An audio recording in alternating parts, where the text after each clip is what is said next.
नमस्कार दोस्तों, जय जोहार। मैं कौशल तिवारी और बिहनिया संध्या में आपका स्वागत है। राम मंदिर के आसरे 2 सीट से सत्ता शिखर तक पहुंचने वाली भारतीय जनता पार्टी और राष्ट्रीय स्वयंसेवक संघ अब राम मंदिर के आसरे ही 2024 की फतह की तैयारी कर ली है।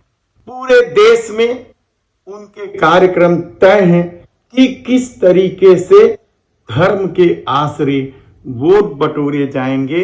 तो दूसरी तरफ इंडिया गठबंधन, चाहे कांग्रेस हो या तमाम दूसरे राजनीतिक दल, संशय की स्थिति में हैं कि आखिर 2024 कैसे जीती जाएगी। राम मंदिर के इस माहौल में सबसे बड़ी लड़ाई तो कांग्रेस को लड़नी है, क्योंकि हिंदी पट्टी में उसकी भारतीय जनता पार्टी के साथ सीधी लड़ाई है। और इस दौर में जो खौफ मोदी सरकार या आरएसएस ने पैदा किया है, उससे आम कांग्रेसी क्या सहमे हुए हैं। यह सवाल इसलिए बेहद महत्वपूर्ण है क्योंकि कांग्रेस के 139वां स्थापना दिवस में जब राहुल गांधी ने आरएसएस के गढ़ नागपुर से हुंकार भरी, तो मैसेज साफ तौर पर दिखा कि 2024 की लड़ाई आसान नहीं है। हालांकि राहुल गांधी अकेले लड़ रहे हैं, आरएसएस से अकेले लड़ रहे हैं, और तमाम कांग्रेसी इसलिए सहमे से हैं क्योंकि उन्हें एक ही झटके में या तो हिंदू विरोधी घोषित कर दिया जाता है, या फिर देशद्रोही, या फिर भ्रष्टाचारी। ऐसी परिस्थिति में जब मोदी सत्ता पूरी ताकत के साथ 2024 फतह करने की तैयारी कर ली है, तब क्या राहुल गांधी अकेले जूझ रहे हैं आरएसएस के खिलाफ? यह महत्वपूर्ण सवाल इसलिए है क्योंकि राहुल गांधी ने कल जब नागपुर में कहा कि उनकी लड़ाई सत्ता के लिए नहीं है, उनकी लड़ाई विचारधारा की लड़ाई है। इस दौर में भारतीय जनता पार्टी यानी मोदी सत्ता ने क्या कुछ खेल नहीं खेला। देश पर कर्ज 205 लाख करोड़ हो गया, महंगाई 2 गुने रफ्तार से बढ़ गई, तो बेरोजगारी का यह आलम है कि युवाओं के सामने भविष्य का संकट खड़ा हो गया। भ्रष्टाचार की सारी परतें कैग ने अपनी रिपोर्ट में खोल दी है, और नफरत के सैलाब के बीच हिंदू वोटों के ध्रुवीकरण में माहिर आरएसएस और भारतीय जनता पार्टी ने जो खेल खेला है, वह क्या राम मंदिर के आसरे 2024 की फतह आसान नहीं हो गई।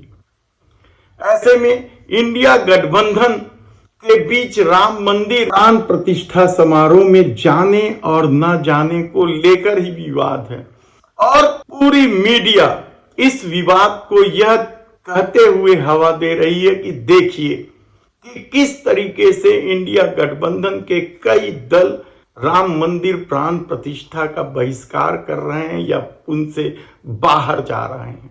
सवाल सिर्फ राम मंदिर के प्राण प्रतिष्ठा समारोह का नहीं है, क्योंकि इसे लेकर कई तरह के विवाद है। यह भी अब तय हो चुका है कि मंदिर का निर्माण पूरा नहीं होने के पहले प्राण प्रतिष्ठा समारोह की योजना 2024 जीतने की तैयारी है।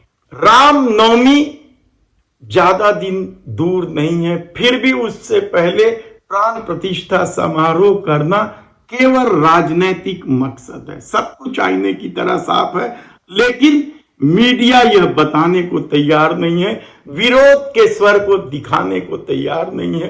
कई साधु संत और शंकराचार्य तक इस प्राण प्रतिष्ठा समारोह को लेकर सवाल उठा रहे हैं। पूरा संसार जान रहा है, पूरा देश जान रहा है कि सिर्फ चुनाव का विषय लेकर के अधूरे राम मंदिर का लोकार्पण हो रहा है, अधूरे राम मंदिर का लोकार्पण हो रहा है। बेटा, ये बापौती नहीं है किसी की, इसी 2024 में अगर ना तुम धराशायी हो जाओ तो कहना तुम्हारे पाप तुमको ले डूबेंगे, तुम्हारे पाप तुमको ले डूबेंगे। पहले गोहत्या रोको, अगर औकात है तो गाय की रक्षा करो। गाय का मांस बेच के राम राज्य लाएगा क्या? ये बता दे अगर इसमें औकात हो तो। शुद्ध पाखंडी है, शुद्ध। ये बेचारी उस पत्नी के साथ जिसने क्रूरल्टी करी हो, ये व्यक्ति कैसे संयम से रहा? आप देख रहे हैं ना चरित्र पूरा दिन। मैं अपनी वाणी क्यों खराब करूं? किन लोगों के साथ ये रंगरलियां मना रहे हैं, क्या कर रहे हैं? ये इनका पाखंड है जी, पाखंड। ईश्वर से मैं प्रार्थना करता हूं इस भ्रष्ट प्रधानमंत्री को, हे परमात्मा कोरोना आ जाए, कोरोना। चैलेंज करके कहता हूं इस देश के इस गुंडा तंत्र को, इन नरेंद्र मोदी वगैरह ये प्रधानमंत्री के नाम पर जो कलंक है, इनसे मैं कहना चाहता हूं कि प्रधानमंत्री ये तुम्हारी जुमलेबाजी अब खत्म। 543 सीट पर प्रचंड बहुमत के साथ देश की संसद में वो योद्धा आ रहे हैं जिनको तुम दिवाली पे झूठी मिठाइयां बांटने जाते हो। बिट्टू, ये तुम्हारा ये पाखंड अब खत्म। लेकिन चंपत राय का अपना खेल है, आरएसएस से जुड़े हुए हैं, आरएसएस का अपना खेल है, और मोदी सरकार का तो अपना खेल 2014 से ही चल रहा है। तब ऐसी परिस्थिति में क्या सचमुच कांग्रेसी देशद्रोही और हिंदू विरोधी के तमगे से बचने के लिए आरएसएस से डरी हुई है? यकीनन, क्योंकि राजस्थान और छत्तीसगढ़ की सरकार ने भी तो आरएसएस के करतूतों पर कुछ नहीं किया, खामोश रहे। क्या कार्रवाई हुई कोई नहीं जानता। केवल राहुल गांधी आरएसएस के खिलाफ सीना तान कर खड़े हैं, जिसका दुष्परिणाम भी अब सामने आने लगा है। ईडी ने रॉबर्ट वाड्रा के साथ प्रियंका गांधी का नाम भी आरोपियों की सूची में नामजद कर लिया है, और शीघ्र ही अब प्रियंका गांधी को भी ईडी बुला सकती है। मनी लॉन्ड्रिंग, जमीन घोटाले से संबंधित मामला है।